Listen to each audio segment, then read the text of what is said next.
it'll be a collaborative process. And Howie always says, look, if you're not doing what your coaching staff wants, you're not doing a good job as a personnel department.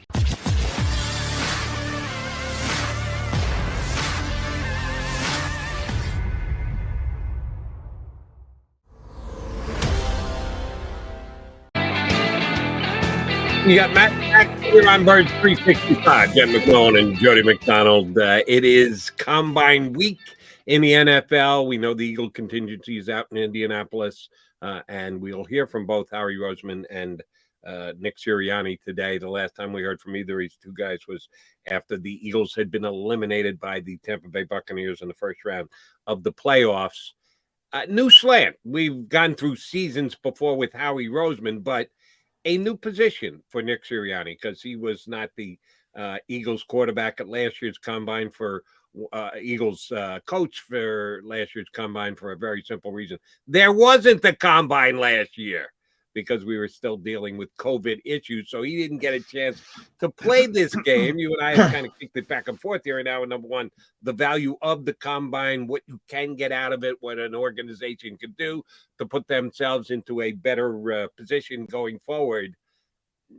What do you think Sirianni's going to have to say today? It'll be a combination of looking back, but also looking ahead. We going to get anything of value out of his press gathering today? Well, I don't know what's valuable, but I want to give our buddy Dave Zangaro a shout out since he's the first one to put it out there that I saw. So the Eagles brought a mini basketball hoop with them to Indianapolis. And several prospects at the combine have said at their meetings with the Eagles, they've shot free throws. So there's Nick Sirianni bringing the Papa shot to get people competitive. And then it was Ben Standig, who covers the Washington Commanders, saying Sam Howell had a meeting with the Eagles, which is probably not going to excite Jody McDonald. But he was asked to shoot the free throws, and he missed 3 of 5. Oh, so Sam Howell. He can't play anyway. And so Sam Howell's off the board. He joked he's off the board. Sam Howell. Yeah. He's off the board. So Sam joked that. So Sam having a little bit of fun. So there you have it. Got the Papa shot mini hoop out there. So who got questions about the mini hoop, the free throw shooting? See, that's the beauty of rock, paper, scissors. You don't have to drag anything out there, and all you got to do is show up with 2 hands, and you're good to go with rock, paper, scissors for the coach. But this is just another chance for us to learn a little bit more about Nick Sirianni because it's something that he needs to be good at. He's got to develop with it. We saw his first ever press appearance here in Philadelphia go awry, and a whole lot of people were ready to bury him day one before he'd ever coached one day. It's a new experience. The way you handle yourself, the way you're part of the process. Earlier, you pointed out correctly so, the Doug Peterson is going to have some cachet down there in Jacksonville. Trent Baalke, the general manager, he's in charge, and the owner stuck by him, but they were going to bring in more help in the front office. They've decided to put that aside for now, and that the owner came out and said, yeah, we're going to lean on Doug with his experience and with the fact that he's a championship coach. Are the Eagles going to lean on Nick Sirianni that much more in helping try and get a picture for all these young guys who they may be drafting come April? It's interesting. I always talk about Doug and what he should have been given here in Philadelphia, and it's interesting he earned more cachet in Jacksonville than he did in Philadelphia for what he did in Philadelphia. No, I think the Eagles do things the way they do them, and it'll be a collaborative process. And Howie always says, look, if you're not doing what your coaching staff wants, you're not doing a good job as a personnel department. But as far as how the Eagles set this thing up, the personnel department does most of the work, most of the heavy lifting, Andy Weidel, sets the draft board. Um, and it's a collaborative process, as we always talk about. The buzzword around the NFL, it seems like every one of those new GMs that were hired this offseason, Jody, they started off with that. It's got to be a collaborative process, blah, blah, blah. Everybody says the same thing. But somebody's got to make a decision. I say it all the time. It's great. And number one, you and I do this show all the time, every day, Monday through Friday. We agree on some stuff, we disagree on some stuff, which is pretty natural. If you got 20 stinking people in the room that agree on everything, I don't want to. I don't want to deal with those 20 people because they're not thinking outside the box. That sounds to me like there's a bunch of yes men behind the guy who makes the decision. So, um, somebody's got to make the decision. And in Philadelphia, that's Howie Roseman, for good or for bad. Right. Most people think it's bad, but He's it's going to probably drive the better than bus. they think. How Yeah. much input others are going to have is debatable, and none of us know for sure. And we can find out after the fact someone's opinion as to how he took into consideration. But Howie's the only one who really knows how much he is listening to others. Bottom line is, it's going to be his call to make when the Eagles were on the board. Do want to ask you about the coach and the influence they have, coaches, I should say, because I asked you about Sirianni, the defensive coordinator. Know that he interviewed for the Houston head coaching job, didn't get it. So Jonathan Gannon is coming back here. He's kind of a lightning rod guy. People either like him a lot or dislike him a lot. I'm kind of somewhere in the middle. I don't dislike him. I don't love him. I acknowledge what he did last year, and I think he's got some guts to stick with what he had. Who do we have on as a guest? Oh, Johnny Clark yesterday. Brian Dawkins saying he adjusted and made changes last year and became more aggressive. I don't believe that. I believe he coached the way he coached all year long. I think the opposition dictated some results more so than Jonathan Gannon. A light bulb went on over his head, and he just, I've got to do the things differently. I don't believe that happened. That's not the way I saw it. And I actually like the fact that he stuck to his guns. But he's going to be back as Eagles DC. Certainly, Sirianni is going to have his hands in on formulating opinions on players who could come in as Eagle offensive draftees. How much sway do you think that Gannon's going to have? How much is he going to be able to move Howie Roseman's needle on the defensive side of the ball, do you think? This is one of the more perplexing things of this draft for me. Everybody says the Eagles, and I tend to agree. Certainly, they need defense, defense, defense. And I'm in the camp to where I don't think they're taking all three of those first round picks anyway. But if they do, if they're forced to, and Matt Bergeram said, people are looking to trade down. If a bunch of people are looking to trade down, that's going to make it more difficult for you to trade down. So there's no guarantee you can get two to tango on a specific pick. And that's why Matt also said maybe they try to get something done before the draft and we'll get more clarity. But if they're forced to take those three first round picks, and I think I asked John Clark this yesterday as well, and he said, yes, I don't think they have the discipline to take three defensive players. I don't. I do not think they will take three defensive players. I can't imagine a franchise run by Jeffrey Lurie with an offensive minded head coach, by the way, as they always have, dating back to the days of Ray Rhodes. Look, they're taking an offensive player if they're taking three players. I don't know where. Could be a receiver, could be a quarterback, could be an offensive lineman. There's no running back worthy. Not that they would take a running back. There's no tight end worthy. Not that they would take a tight end with Dallas Goedert. So you can eliminate certain positions, but they're taking an offensive player if they're selecting three players in the first round. So Does Jonathan Gannon have some input as far as what edge rusher he would like? Yeah, you saw that last year with Milton Williams and the whole draft room sort of kerfuffle with Tom Donahoe, who wanted the kid from who got drafted by Detroit, Alan McNeil, I believe is his name, wanted more of a stout defensive tackle, and Jonathan Gannon wanted that undersized, speedy, potential pass rushing threat, and he won out. So that kind of does he have some impact? Yes, but it's there's limits on it certainly.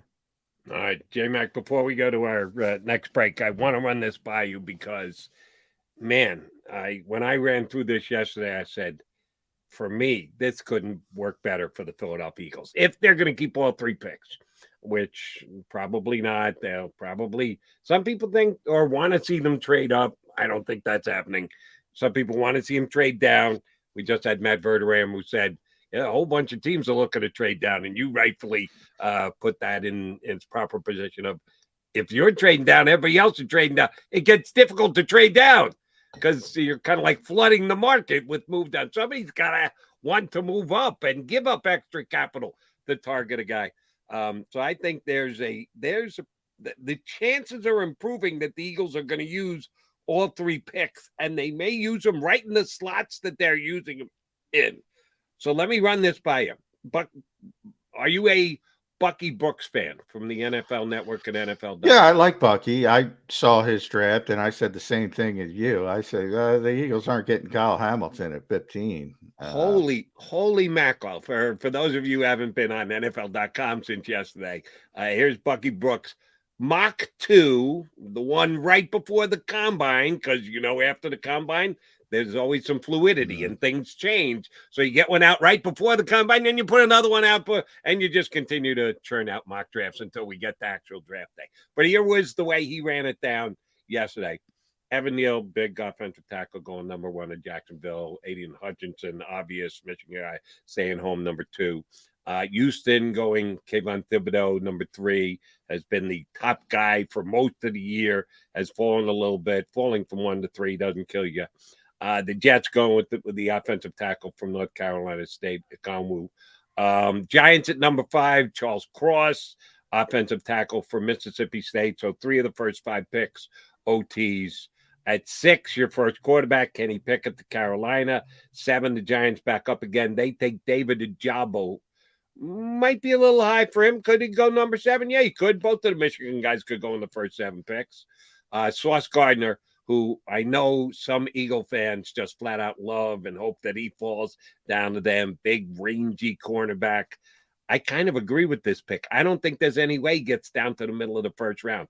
I don't know if he's going to go number 8 to Atlanta, but I do think he's a top 10 type guy. Devin Lloyd, 9, the linebacker from Utah. Some people think the Eagles should be looking at him. Well, they might not ever get the chance if he's going at number 9, so you don't have to sweat that. Jets take Garrett Wilson, who is the preferred of the 2 Ohio State wide receivers for me. I like them both, but I like Garrett Wilson better, and that's why he's going to the Jets at number 10. I'm good with that. Commanders at 11, Derek Stingley, the cornerback from LSU. Karlaftis, the pass rushing edge guy from Purdue, going 12. A lot of people have him mocked to the Eagles, not per Bucky I Brooks. do, by the way. You do too? You're on Karlaftis right now? Yes. Okay, that could change. Drake London, first wide receiver off the board to Cleveland at 13. Ravens take Tyler Linderbaum. Here's another guy that a lot of people have going to the Eagles. I say not if Jason Kelsey's coming back. If Jason Kelsey surprises us all next week and comes in and goes, thanks for the memories, I'll go get that great cafeteria food elsewhere, then I think Linderbaum becomes more of a possibility. He would not be there in Bucky Brooks' mock draft, so the Eagles might have to move up a little if they want to get him, but he goes off the board at number 14, which means at 15, Kyle Hamilton is sitting there for the Philadelphia Eagles. Man, I think Kyle Hamilton might be the best player in the draft. I So know do he I. plays safety, and safety isn't the position of glamour that it once was in the NFL. But if you can get Kyle Hamilton and not have to trade up to do it, that he drops down to you at number 15, how good is that for the Eagles?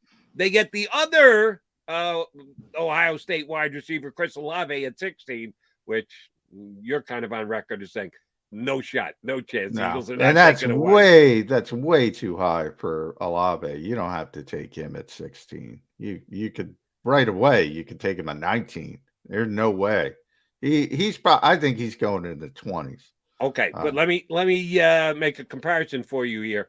If I told you, and I'm just running down Bucky Brooks' draft for you, if I told you at number 16, the Philadelphia Eagles take Jermaine Johnson, the defensive end from Florida State, and at number 19 they take Chris yes, Olave, who was it? The Giants last year, who took the wide Kadarius receiver at Tony. Yeah, I right, I said. In fact, I said, if they took Ojulari in the first round and exactly. took Tony in the second round, I'd be fine with it. Um, yeah, that would be a better case scenario. My point is, you just don't have to take. We just disagree, Bucky and I. You don't have to take Olave that high. I don't think the Eagles would be in business. They would be if they're gonna take a receiver. It's gonna be. I think they take a flyer on Williams coming back off the ACL because he's so dynamic. Um, Burks, I don't think is going to be here. Did he even have Burks going in the Not top? yet. No, Burks Yeah, is on the see, board. He's taking to me, Chris Olave over Burks. Yeah, Burks is way better than Olave. If he's on the board, they would take him. He's got some Debo Samuel. Everybody's looking for that type of player now because of Debo Samuel. Uh, Garrett Wilson, you had going to the Jets, so he's all, and I don't think he would be there anyway for the Eagles. Uh, I think the two guys who won't be there for the Eagles at wide receiver are Wilson and Burks. And Williams is kind of, Chances are London's going to be gone. If you're talking wide receivers, yeah, I don't know. I don't know if London, because London is, and by the way, London's going before Burks. I see. I don't think so for this reason. Okay. For this reason, Burks is the most versatile receiver, and he lines up all over the place. He's compared himself to, which he shouldn't do, to Debo Samuel, and obviously that's the hot. Everybody's looking for the next Debo Samuel, which they're not going to find, by the way. But now London is this big, giant receiver, and especially why I don't want him here for the Eagles. Now, he's going to be much, much better. Much better. I'm just comparing them traits wise to JJ Arcega-Whiteside. I'm not saying he's going to be that bad. But when you have a big guy who doesn't create a ton of separation, but is just bigger and stronger and can make catches, that scares the living you know what about me when they go to the NFL level. Because if you can't create separation, things get really, really difficult. But that's why I like Olave. He can create separation. Well, I have no problem with Olave. I just don't think he's in the conversation that high in the draft. If you can trade down, as we talked about, all right, and so I don't think you need to take him at 19. So even if the Eagles, and by the way, so I'm on like 16 hurdles here, Jody. I don't think they're taking a wide receiver. Number one, that's number one hurdle. Number two, if they do take one, I think they want to go for more of a home run, which is why I would go Williams if he falls because of the ACL. And three, I don't think you need to reach for that particular player that high, and you could trade back. But then we talk about, well, how many teams want to trade back? We talk about the valuation aspect of it. I think they would just go, take another stab at quarterback. If you like one of the quarterbacks, if you take the Papa shot out there and Malik Willis goes 5 for 5, or Matt Corral, Sam Howell already ruined it for himself, whomever, Malik Willis. If anybody's there, I don't think Kenny Pickett's going to be there. that late. But who knows? Who knows?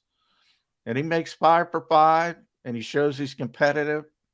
You know, another dart, Jody, as they say. I don't see him using a dart on a quarterback. I think Yeah. it's even though they've done it 3 years running, if you include the second round pick, a high pick on a wide receiver, I think they'll go back for a 4th time before they pick one of the quarterbacks in this group. Just my read.